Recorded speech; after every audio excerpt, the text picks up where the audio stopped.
മുത്തശ്ശ, നമുക്ക് തിരിച്ചു പോവാം.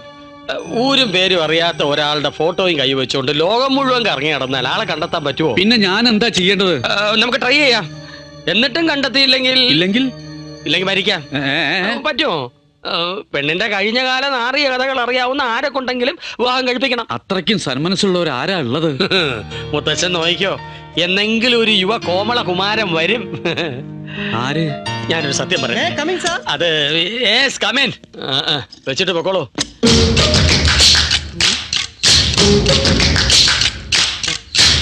മേനവും മഠത്തിലെ ഉപ്പും ചോറും തിന്നും വളർന്ന ചന്ദ്രസേനല്ലേ? അതേന്ന്. ഇയാളെ താൻ അറിയോ? പിന്നെ എന്റെ നാട്ടുകാരനല്ലേ. ഉറപ്പുണ്ടെങ്കിലേ പറയാവൂ, ഇല്ലെങ്കിൽ തന്നെ എന്റെ തൊട്ടയൽവക്ക. ഈ താടി വടിച്ച് മീശ ഇത്തിരി പിരിച്ചു വെച്ചാൽ ചന്ദ്രസേനൻ തന്നെ. ഇതിനിടയ്ക്ക് നാടകത്തിൽ അഭിനയിച്ചോ? കണ്ടോ മീശയിലും താടിയിലും കൺഫ്യൂഷൻ. എനിക്കൊരു കൺഫ്യൂഷനും. ഇയാളിപ്പോ എവിടെ കാണും? ടൂറില്ലെങ്കിൽ മിക്കവാറും നാട്ടിൽ തന്നെ കാണും. അങ്ങനെ ഇച്ചിരി കമ്പമുള്ള കക്ഷിയാണ്. അടുത്തെങ്ങാനും ഗോവയ്ക്ക് പോയതായിട്ട് അറിയൂ? ഗോവ എന്ന് പറഞ്ഞാൽ തന്റെ നാട്ടിൽ കോമഡിയാണ് ഇത്രയ്ക്ക് ചിരിക്കാൻ. അല്ല, ഈ ഗോവൻ ടൂർ നിങ്ങൾ എങ്ങനെ അറിഞ്ഞു? സേനന്റെ വീട്ടിൽ യുദ്ധം നടന്ന കേസായി ഗോവ. മാലയിട്ട് ശബരിമലയ്ക്ക് പോവാന്നും പറഞ്ഞ് കക്ഷി നേരെ വിട്ടത് ഗോവയ്ക്കാ. അത്ര വിരുദനാ. എനിക്ക് അയാളൊന്ന് കാണണം. താനും വരൂ ഞങ്ങളുടെ കൂടെ? ശരി. സേനനെ കുറിച്ച് നാട്ടുകാർക്കിടയിൽ നല്ല അഭിപ്രായമില്ലെന്ന് ഭാരതി നമുക്ക് അറിയാലോ. എന്നിട്ട് ഞാൻ ഈ കല്യാണത്തിന് സമ്മതിച്ചതേ നീ എന്റെ ഒരേ ഒരു പെങ്ങളായതുകൊണ്ടാ. തിന്മ കണ്ട എതിർക്കാൻ പോണ ഒരു സ്വഭാവദോഷമേ ചന്ദ്രസേനുള്ളൂ. അക്കാര്യത്തിൽ അവന് ശത്രുക്കളും കൂടും. അത് ശരിയാ. കുടിയും വലിയും മറ്റു ദുശീലങ്ങളൊന്നും അവനില്ല. എങ്കിൽ പിന്നെ പറഞ്ഞതുപോലെ ചിങ്ങം 18 എന്റെ കല്യാണം നടത്താം.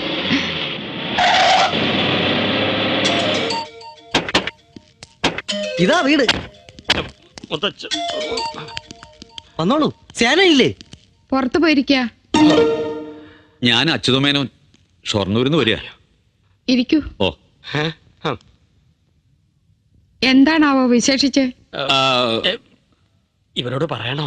പറയാതിരിക്കാൻ പറ്റുമോ? നമ്മുടെ സേന എന്ന് ശബരിമലയ്ക്ക് പോവാന്ന് പറഞ്ഞ് ഗോവയ്ക്ക് പോയില്ലേ? അവിടെ വെച്ചുള്ള പരിചയക്കാരാ. പരിചയക്കാരല്ല, അവിടെ വെച്ച് നിങ്ങളുടെ മകൻ മൂലം ജീവിതം നശിച്ച ഒരു പെൺകുട്ടിയുടെ മുത്തച്ഛനാ. നിങ്ങൾക്ക് ആള് മാറിപ്പോയതായിരിക്കും. ഇല്ല, ഇത് തന്നെയല്ലേ നിങ്ങളുടെ മോൻ? അതെ. ഐസ്ക്രീമിൽ മയക്കുപൊട്ടിട്ടൊരു പെൺകുട്ടിയെ ചതിക്കാൻ എങ്ങനെ അവന് മനസ്സ് വന്നു?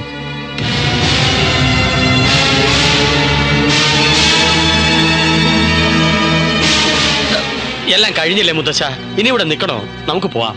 ഇനി എന്റെ കുട്ടിക്ക് മറ്റൊരാളെ കണ്ടെത്താനാവില്ലല്ലോ. പെങ്ങളെ, ഞങ്ങൾ ഇറങ്ങുക. തക്ക സമയത്ത് വന്ന് വിവരം പറഞ്ഞ നന്നായി. അതുകൊണ്ട് രക്ഷപ്പെട്ടതേ എന്റെ മകളാ. വരിക, പോവാം. ഏട്ടാ, ഏട്ടാ, ഇനി എന്താ ചിന്തിക്കണം? എന്നാലും ഒന്നും ചിന്തിക്കാനില്ല. ഇനി ഇതും ആ പെരുവണ്ണാപുരത്തെ ഡോക്ടർ നന്ദകുമാറിനെ കുറിച്ച് പറഞ്ഞ പോലാണോ? മാനക്കേട് ഭയന്നല്ലേ അവള് പലതവണ കള്ളം പറഞ്ഞത്. മുത്തച്ഛൻ ഇപ്പോഴും വിശ്വാസമായില്ല. എന്താ അവിടുത്തെ തറവാട് മഹിമ, എന്താ കുലമാഹാത്മ്യം, എന്താ അന്തസ്, ഇതൊക്കെ വെറുതെ കൊണ്ട് കളയ. കിട്ടിയത് കിട്ടി, വേഗം സ്ഥലപ്പെടാൻ നോക്ക്. വരും മുത്തച്ഛ, പോവാ.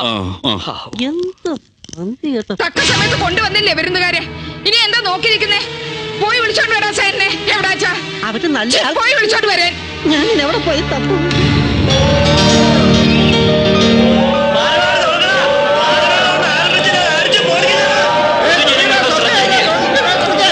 ശാന്തരാകണം. ഒരു പ്രത്യേക അറിയിപ്പിനായി പൊതുകാര്യ പ്രസക്തനും കലാപ്രേമികളുടെ പ്രിയപ്പെട്ടവരുമായ ശ്രീ ചന്ദ്രസേനൻ നിങ്ങളോട് സംസാരിക്കുന്നതാണ്.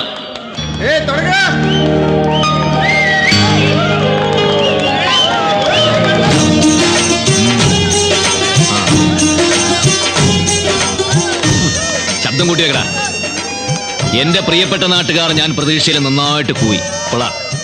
ഇന്നെനിക്ക് സ്റ്റേജിൽ നിന്ന് സംസാരിക്കാൻ ഭാഗ്യമുണ്ടായാലും സന്തോഷമുണ്ട്. പക്ഷെ ഇന്നലെ നിങ്ങളിൽ ഒരുവനായി ഇവിടെ നിന്ന് ഇതിലും ശക്തമായിട്ട് കൂവിയിട്ടുള്ളവനാണ് ഞാൻ. കൂവി തെളിഞ്ഞവനാ. അതുകൊണ്ട് തെളിയാത്തവരെ നന്നായിട്ട് ഓരിയിടണം. ശബ്ദം നന്നാവും, അല്ലടോ? Thank you. ഇനി നമുക്ക് കാര്യത്തിലേക്ക് കിടക്കാം. കേരള ജനതയുടെ പുതിയ ആവേശം ശ്രീ ചാലക്കുടി മണികണ്ഠന്റെ കലാപരിപാടികൾ ഉടനടി ആരംഭിക്കുന്നതാണ്. എന്നാൽ നമ്മൾ ഏവരെയും ഞെട്ടിപ്പിക്കുന്ന ഒരു വാർത്ത കുറച്ചു മുമ്പ് ഞങ്ങൾക്ക് കിട്ടി. അദ്ദേഹത്തിന്റെ ശബ്ദം ഒരു ഓപ്പറേഷനിൽ അദ്ദേഹത്തിന് നഷ്ടപ്പെട്ടു. അതുകൊണ്ട് ഒരു മിമിക്രി ആർട്ടിസ്റ്റിന്റെ സഹായത്തോടു കൂടിയായിരിക്കും അദ്ദേഹം ഈ പരിപാടികൾക്ക് വിടുത്തുക. അത് ഒരു കുറവായി കണക്കാക്കാതെ അദ്ദേഹത്തെ പ്രോത്സാഹിപ്പിക്കണമെന്ന് നിങ്ങൾ ഓരോരുത്തരോടും ഞാൻ അഭ്യർത്ഥിക്കുകയാണ്. ഇതാ അദ്ദേഹത്തിന്റെ വണ്ടി നമ്മുടെ മുമ്പിൽ എത്തിക്കഴിഞ്ഞു. എല്ലാവരും കൈയടിച്ച് പ്രോത്സാഹിപ്പിക്കുക. അദ്ദേഹത്തിന് നിങ്ങളുടെ ഓരോരുത്തരുടെ പേരിലും എന്റെ സ്വന്തം പേരിലും ഞാൻ സ്വാഗതം ആശംസിച്ചുകൊള്ളുന്നു.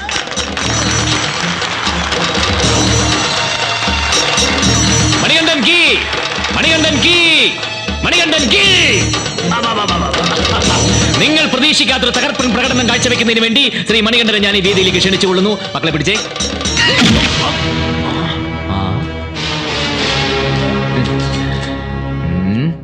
എന്റെ ശബ്ദം കീറിയെടുത്തില്ല, പരസ്യമായിട്ട് കളിയാക്കുന്ന പന്നി. കളിക്കരുത്, എനിക്ക് നോവുന്നുണ്ട്. നിന്റെ നാടൻ പാട്ടിനേക്കാൾ നല്ല നാടൻ അടിപണി ഞാൻ കാണിച്ചരടാ.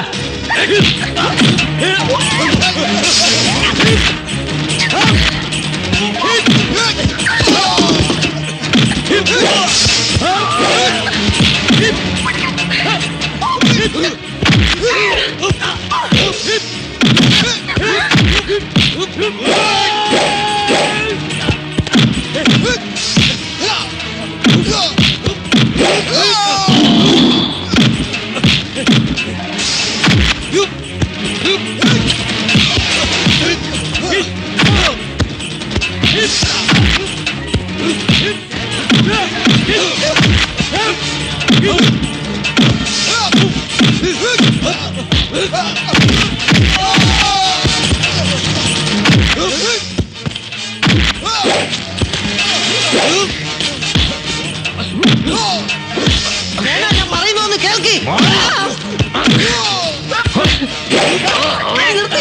അടി നിർത്ത്. സേന, എനിക്കൊരു കാര്യം പറയാനുണ്ട്. നിന്റെ അമ്മയ്ക്ക് അവിടെ ആകെ കുഴപ്പാ. വേഗം വാ. എന്ത് കുഴപ്പമാ? അമ്മയ്ക്ക് വിളിക്കുന്നോടാ. നിന്നെ എടുത്തോളാ. വാ. നിന്നെ കുറിച്ച് 100 പരാതികൾ കേൾക്കുമ്പോഴും ഒന്നോർത്ത് ഞാൻ അഭിമാനിച്ചിരുന്നു. ചീത്ത സ്വഭാവമൊന്നും ഇല്ലല്ലോ എന്ന്. ഇന്നതും കേട്ടോ. ആരെന്ത് പറഞ്ഞു എന്നാ അമ്മ ഈ പറയുന്നത്? ശബരിമലയ്ക്ക് പോവാന്നും പറഞ്ഞ് ഇവിടുന്ന് കെട്ടുമെടുത്തിട്ട് ഗോവയ്ക്ക് പോയത് സത്യമല്ലടാ. ഓ ശരിയാണ് എന്ന് കരുതി ഞാനൊരു പെണ്ണിന്റെ. വേണ്ട, ഇനി ഒന്നും പറയണ്ട. സ്വന്തം പേരക്കുട്ടിക്ക് വേണ്ടി ഈ തറവാട് തേടി വന്ന് യാചിച്ച ആ കാർന്നവരെ അവിശ്വസിക്കാൻ എനിക്കാവില്ല. അച്ഛനും അമ്മയും ഇല്ലാത്ത കുട്ടിയാ നീ നശിപ്പിച്ചതെന്ന് പറഞ്ഞപ്പോ ആ തൊണ്ട ഇടറിയിരുന്നു. അമ്മേ, ദേ നീ മൂലം ഒരാളെ മുറ്റത്ത് വന്ന് കണ്ണീരൊഴുക്കുന്നതാണ് എനിക്ക് കഴിയില്ല. നീ കാരണം ഒരു പെണ്ണ് ആത്മഹത്യ ചെയ്തു എന്ന് കേൾക്കാനും എനിക്കാവില്ല. ആ കുട്ടി ആരാണെന്നോ ഏതാണെന്നോ എനിക്കറിയണ്ട. മരുമകളായി സ്വീകരിക്കാൻ ഞാൻ തയ്യാറാ. വിളിച്ചോണ്ട് വേടാ അവളെ. അമ്മേ, ഇനി ഇതിനൊരു തീരുമാനം ഉണ്ടാവാതെ നീ എന്റെ മുമ്പിൽ വരരുത്. എനിക്ക് നിന്നെ കാണണ്ട. വയ്ക്കോ.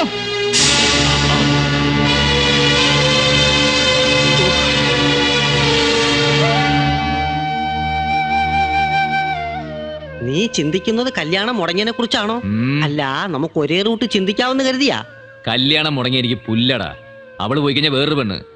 അമ്മയ്ക്ക് പകരം മറ്റൊരു അമ്മയെ കിട്ടില്ലല്ലോ. വിശ്വസിക്കണില്ലടാ എന്നെ. അമ്മ പിണങ്ങിയ പിന്നെ എനിക്ക് സഹിക്കാൻ പറ്റില്ല. സേന, നീ ശരിക്കൊന്ന് ആലോചിച്ച് നോക്കിയ അറിയാതെങ്ങാനും ഒരു അറിയാതെ എങ്ങനെയാ ഇത് നടക്കണം? അറിയാതൊന്നും നടക്കില്ലല്ലേ? നീ ഒറ്റൊരുത്തനെ എല്ലാത്തിനും കാരണം ചവിട്ടീന്റെ. ഞാനല്ല, ആരോ നിന്നെ വെച്ച് കളിക്കുന്നുണ്ട് ഉറപ്പാ. ഇനിയിപ്പോ എന്റെ ഛായയുള്ള മറ്റാരെങ്കിലും. ശരിയാ, ആ കൂടെ ഉണ്ടായിരുന്ന പുളവൻ വക്കീൽ ആ കിളവ മുത്തച്ഛനോട് പറയാ, ഇതാ പെരുവണ്ണാപുരത്തുകാരൻ ഡോക്ടർ നന്ദകുമാറിനെ കുറിച്ച് പറഞ്ഞ പോലെ ആണെങ്കിലോന്ന്. ഡോക്ടർ നന്ദകുമാർ. ചേട്ടാ, ഇതേ പേര് തന്നെയാണല്ലോ അന്ന് ഗാനമേളക്കിടയിൽ അടി നടന്നപ്പോഴും ആരാത് ആ ചാലക്കുടി മണികണ്ഠന്റെ ആൾക്കാർ വിളിച്ചു പറഞ്ഞത്. എങ്കിലാ ഡോക്ടറെ കണ്ടുപിടിച്ച് ശരിക്കൊന്ന് കുറഞ്ഞ സത്യം പുറത്തു.